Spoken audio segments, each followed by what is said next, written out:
여러분 안녕하십니까? 아나운서 정현수입니다. NWS 뉴스 종합뉴스를 시작하겠습니다. 오늘의 주요 뉴스입니다.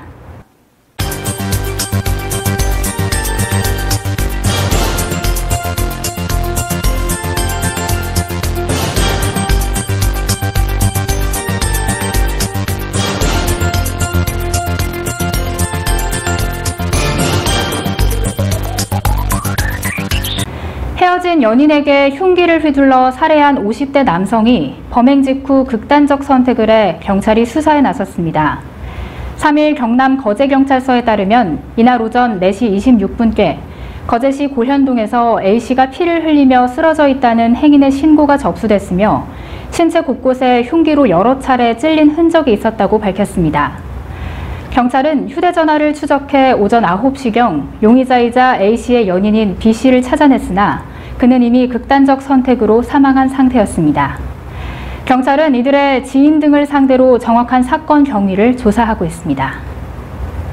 지난 30일 동두천시 평생학습관에서 국토교통부 장관 특별 강연 및 경기 북부 시장군수 간담회가 열렸습니다. 간담회에 참석한 백경현 구리시장은 원희룡 국토교통부 장관에게 수도권 과밀 억제 지역 조정과 4차 산업연구단지 조성, 콤팩트시티 건설 등 현안 사업 추진을 적극 건의했습니다. 백경현 시장은 경기 북부 지역 발전을 위해 구리시의 현안 사업 추진이 절실히 필요하다며 국토교통부 장관 건의를 시작으로 시민이 원하고 편리함을 느낄 수 있는 교통환경 마련과 산업단지 유치 등에 최선을 다하겠다고 말했습니다. 구리시의회 국민의힘 소속 이경희 의원, 김용현 의원, 김한솔 의원은 8월 1일 취임 화분을 인창도서관과 토평도서관, 여성행복센터에 전달했습니다. 이날 전달된 30여 개의 화분은 각계각층의 인사들이 제9대 구리시의회 의원 당선을 축하하기 위해 보낸 화분입니다. 이번 행사에 참석한 이경희 의원은 당선을 축하해 주신 마음을 많은 분들과 함께 나누고자 시민들이 많이 이용하는 기관에 전달했다며 늘 시민과 함께하는 구리시의회가 되도록 노력하겠다고 말했습니다.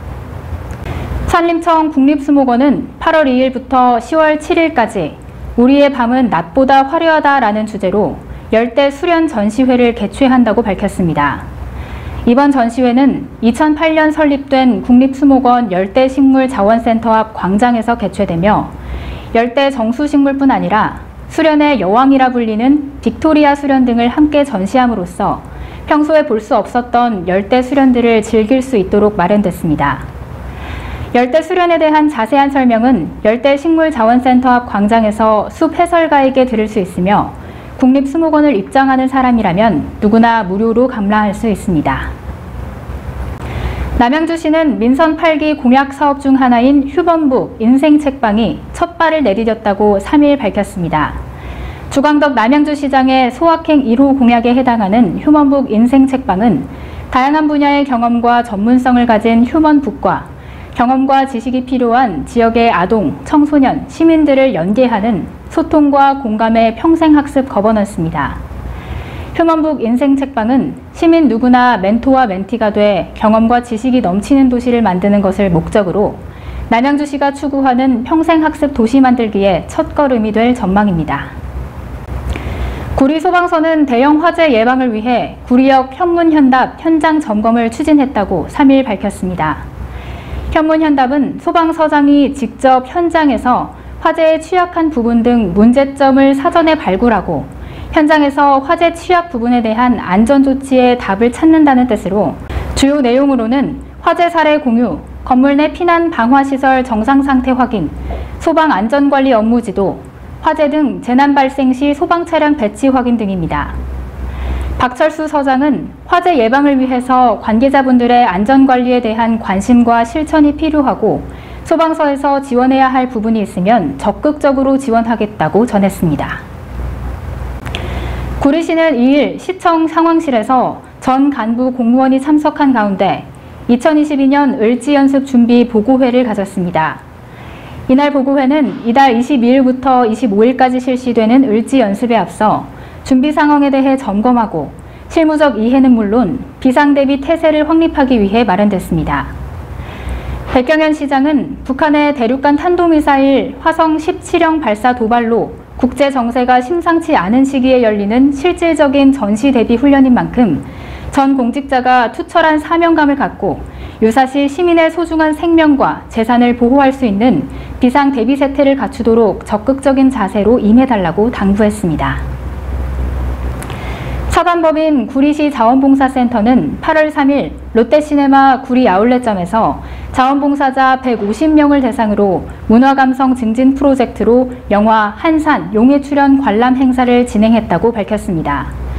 이번 행사는 코로나19에도 불구하고 지역사회에서 수고가 많으신 자원봉사자들에게 감사를 전하고 지속적인 자원봉사 활동을 독려하고자 기획됐습니다. 백경현 이사장은 바쁜 일상에도 자원봉사 활동에 참여해 주셔서 감사하다며 앞으로도 자부심을 갖고 참여할 수 있는 다양한 프로그램을 운영하겠다고 말했습니다.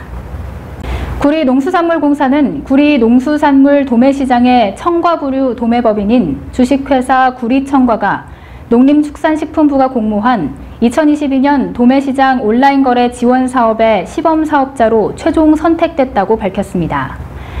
2022년 도매시장 온라인 거래 지원 사업은 공모를 통해 선정된 공명 도매시장 도매법인을 대상으로 비대면 B2B 온라인 경매 도입을 지원하는 제도입니다. 주식회사 구리청과는 2022년 12월까지 온라인 거래 전략을 마련하고 시스템 구축 및 사업 시행 준비를 완료할 계획입니다. 이번 도매시장 온라인 거래 지원 사업을 통해 산지 농산물의 공영 도매시장 유입 증가와 도매시장의 취약점으로 꼽히고 있는 상품의 구색 맞추기 개선을 기대하고 있습니다. 국내 한 대학병원 신경외과 교수가 최근 아산병원 근무 중 뇌출혈로 쓰러져 간호사가 사망한 사고와 관련해 근본적인 원인을 해결해야 한다며 한 인터넷 게시글의 댓글로 목소리를 냈습니다. 해당 교수는 뇌혈관 수술의 위험도와 중증도에 비해 턱없이 낮은 의료 수가로 인해 한국에서 40대 이상 실력 있는 뇌혈관 외과 의사는 거의 고갈된 상태라고 말했습니다. 그는 책임자를 처벌하고 끝내는 식이 아니라 고갈돼 가고 있는 뇌혈관 외과 의사를 보호하고 실력 있는 후학을 양성할 수 있는 제도를 개선하는 것만이 이런 안타까운 일의 재발을 막을 수 있는 근본 대책이라고 강조했습니다. 한편 보건복지부는 4일 서울 아산병원을 찾아 현장 점검에 나설 예정입니다. 이상으로 뉴스를 마칩니다. 시청해주신 여러분 고맙습니다.